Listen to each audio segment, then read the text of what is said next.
नमस्कार, मैं हरकिशन भारद्वाज। राजनीति विज्ञान की क्लास में आपका स्वागत है। आज हम पढ़ेंगे वैश्वीकरण।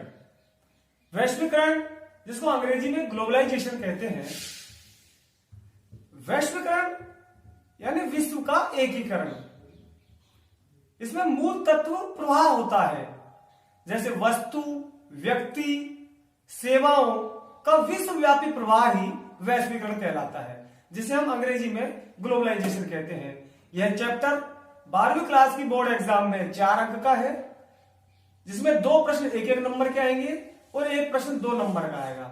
आप देखिए, वैश्वीकरण विचार, पूंजी, वस्तु और सेवाओं का विश्वव्यापी प्रवाह। वैश्वीकरण की बुनियादी बात है प्रवाह। वैश्वीकरण के लिए अनेक कारक जिम्मेदार हैं, यथा प्रौद्योगिकी, लोगों की सोच में विश्वव्यापी पारस्परिक जुड़ाव का बढ़ना आदि। वैश्वीकरण के प्रभाव देखिए आप। वैश्वीकरण के राजनीतिक प्रभाव जिसमें आता है, वैश्वीकरण के कारण राज्य की क्षमताओं में कमी आती है। वैश्वीकरण के कारण राज्य की क्षमताओं में कमी आती है। पूरी दुनिया में अब कल्याणकारी राज्य की बात पुरानी पड़ गई है और इसकी जगह न्यूनतम हस्तक्षेपकारी राज्य ने ले ली है। लोक कल्याणकारी राज्य की जगह अब बाजार मूलक प्राथमिकताओं का प्रमुख निर्धारक है। पूरे विश्व में बहुराष्ट्रीय निगम अपने पैर पसार रहे हैं। कुछ मामलों में वैश्वीकरण के फलस्वरूप राज्य की ताकत में वृद्धि हुई है। अब राज्य अत्याधुनिक प्रौद्योगिकी के कारण अपने नागरिकों के बारे में सूचना जुटा सकते हैं और ज्यादा कारगर ढंग से कार्य कर सकते हैं। अब आता है दूसरे नंबर पर आर्थिक प्रभाव। इसके तहत विश्व में आर्थिक प्रभाव तेज हुआ है। कुछ आर्थिक प्रभाव स्वेच्छा से होते हैं तो कुछ ताकतवर देश लाभ देते हैं। वैश्वीकरण के चलते पूरी दुनिया में वस्तुओं के व्यापार में वृद्धि हुई है। राज्यों के प्रतिबंध कम हुए हैं। विचारों का प्रभाव अबाध हो गया है। इंटरनेट व कंप्यूटर से जुड़ी सेवाओं का विस्तार हुआ है। आर्थिक वैश्वीकरण के नकारात्मक प्रभाव भी हुए हैं, जैसे विश्व का जनमत बड़ी गहराई में बढ़ गया है। सरकार जिम्मेदारियों से हाथ खींच रही है। बेरोजगारी बढ़ गई है। गरीब देश बर्बादी के कगार पर पहुंच चुके हैं। आर्थिक वैश्वीकरण को कुछ अर्थशास्त्रियों ने विश्व का पुनः उपनिवेशीकरण कहा है। अब देखिए, आर्थिक वैश्वीकरण के पक्ष में तर्क। आर्थिक वैश्वीकरण से समृद्धि बढ़ी है। खुलेपन के कारण आजादी व खुशहाली में इजाफा हुआ है। व्यापार में वृद्धि से विश्व को लाभ मिलता है। अब हम देखेंगे वैश्वीकरण के आर्थिक प्रभाव। ये इंपॉर्टेंट है, 2 नंबर के प्रश्न में आ सकता है। वैश्वीकरण के नकारात्मक प्रभाव देखिए। विश्व संस्कृति के नाम पर शेष विश्व पर पश्चिमी संस्कृति लादी जा रही है, जिसके चलते समृद्ध सांस्कृतिक धरोहर धीरे धीरे खत्म हो रही है, जो समूची मानवता के लिए खतरनाक है। और सांस्कृतिक प्रभाव का सकारात्मक पहलू देखिए। बाहरी प्रभावों से हमारी पसंद नापसंद का दायरा बढ़ता है। कभी कभी परंपरागत सांस्कृतिक मूल्यों को छोड़े बिना संस्कृति का परिष्कार भी हुआ है। 1 नंबर का या 2 नंबर का प्रश्न ये भी आ सकता है। WSF का पूरा नाम लिखिए, वर्ल्ड सोशल फोरम। वैश्वीकरण के विरोध के में गठित एक विश्वव्यापी मंच है, जिसमें मानवाधिकार कार्यकर्ता, पर्यावरणविद, मजदूर, युवा व महिला कार्यकर्ता है। मतलब वर्ल्ड सोशल फोरम क्या है? वैश्वीकरण के विरोध का एक मंच है।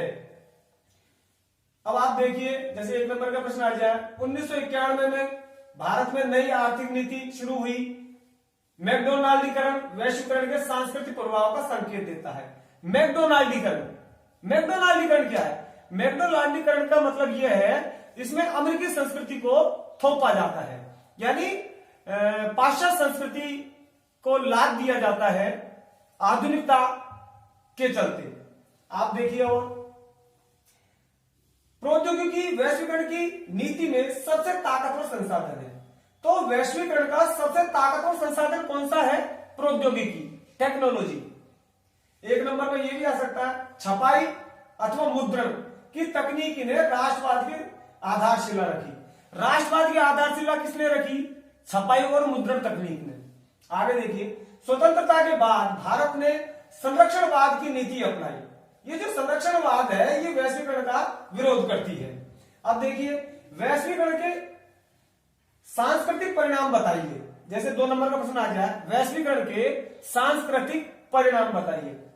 देखिए आप इसमें क्या लिखोगे, खान पान में बदलाव आया है, रहन सहन में बदलाव आया है, संस्कृतियों का ह्रास हो रहा है, अमेरिकी संस्कृति की ओर झुकाव बढ़ रहा है, महिलाओं की स्थिति में कमी तथा सुधार, रूढ़िवादिता खत्म हो रही है, लोगों के विचारों में बदलाव आ रहा है, विदेशी संस्कृति का प्रसार हो रहा है। ये सब वैश्वीकरण के सांस्कृतिक परिणाम है।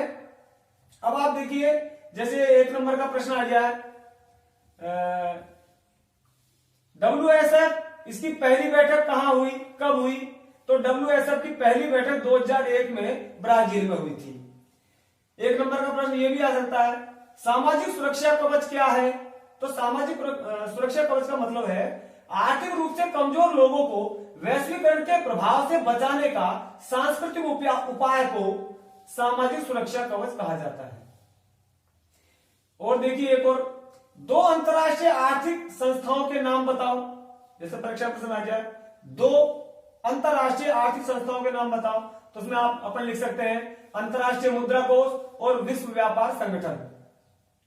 भारत में वैश्वीकरण को किन किन तरीकों से प्रभावित कर रहा है, मतलब भारत में वैश्वीकरण किन किन तरीकों से प्रभावित कर रहा है? तो इसमें हम लिखेंगे भारत विदेशी भूमि पर भारतीय संस्कृति तथा रीति रिवाजों को बढ़ावा दे रहा है।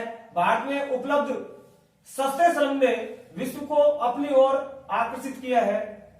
इस प्रकार से पूरा चैप्टर हमने फास्ट कंप्लीट किया है।